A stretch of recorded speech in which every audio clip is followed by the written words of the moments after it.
Le monde de Lord of the Mysteries est une tapisserie tissée de fils de mysticisme et d'intrigue.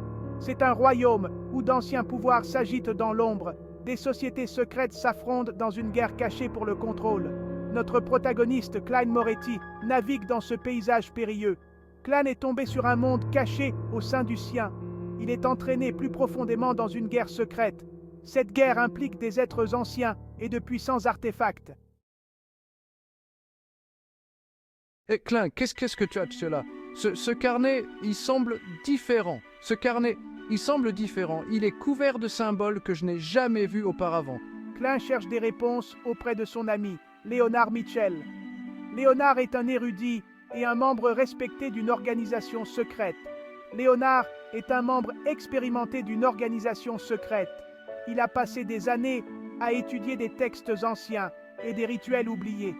Ils se rencontrent dans un coin isolé d'un pub faiblement éclairé. L'atmosphère est lourde de mystères et de secrets non révélés.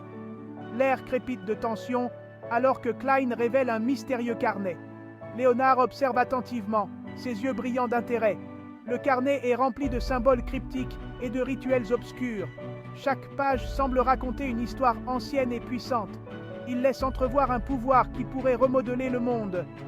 Léonard tourne les pages avec précaution, conscient de l'importance de ce qu'il tient entre ses mains.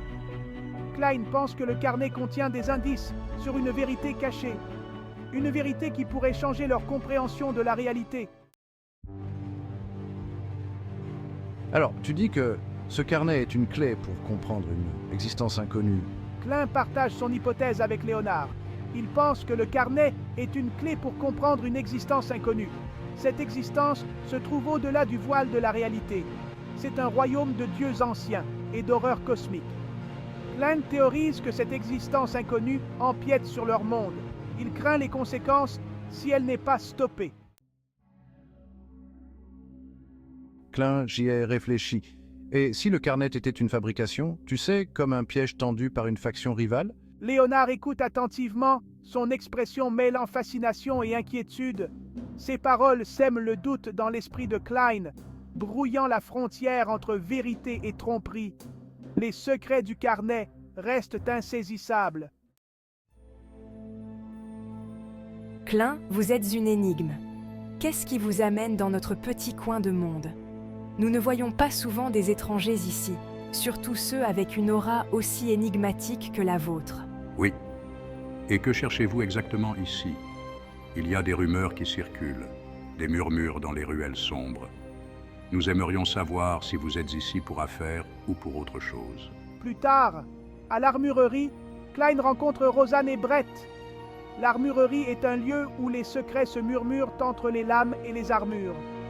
Rosanne est une mercenaire talentueuse au passé mystérieux, tandis que Brett est un marchand d'armes chevronné avec un réseau de contacts étendu. Rosanne a des yeux qui semblent percer les âmes, et Brett, avec son sourire calculateur, sait toujours plus qu'il ne le laisse paraître. Leur conversation est une danse délicate de menaces voilées et de questions subtiles. Chaque mot est choisi avec soin. Chaque regard est une question en soi. Cline navigue prudemment entre leurs questions, révélant peu de ses véritables intentions. Il sait que dans ce jeu d'ombre, la moindre erreur peut être fatale.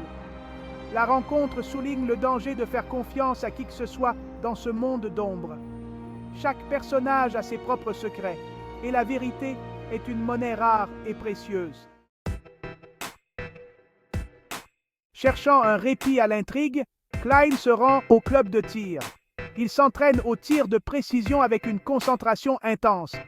L'action répétitive est apaisante, lui procurant un sentiment de contrôle dans un monde qui sombre dans le chaos. Chaque coup de feu est une libération de la tension, un rappel de sa propre capacité d'agir dans un monde rempli d'acteurs cachés. Klein, je suis vraiment inquiète pour notre situation financière. Les dettes s'accumulent et je ne sais pas comment nous allons nous en sortir. Est-ce qu'on va s'en sortir? J'ai peur pour notre avenir. Plus tard dans la soirée, Cline a une conversation à cœur ouvert avec sa sœur Melissa. Ils s'assoient dans le salon, entourés de souvenirs de leur enfance. Ils discutent de la situation financière de leur famille. Les chiffres sur les documents sont accablants, mais ils savent qu'ils doivent trouver une solution. Je ne veux pas qu'on perde tout, tu sais. Ces terres, cette maison, c'est tout ce qu'il nous reste de nos parents. Klein la rassure en lui disant qu'il travaille pour un avenir meilleur. Il lui promet qu'ils trouveront un moyen de surmonter cette crise.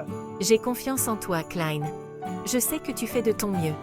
Nous devons rester forts et unis. Je sais que tu fais de ton mieux. Ensemble, nous pouvons surmonter n'importe quel obstacle. Malgré le poids de sa vie secrète, Klein trouve du réconfort dans l'amour qu'il porte à sa famille. Chaque moment passé avec eux lui rappelle pourquoi il se bat si durement. C'est un rappel de ce qu'il se bat pour protéger. La famille est son ancre, son espoir, et il est déterminé à ne jamais les laisser tomber.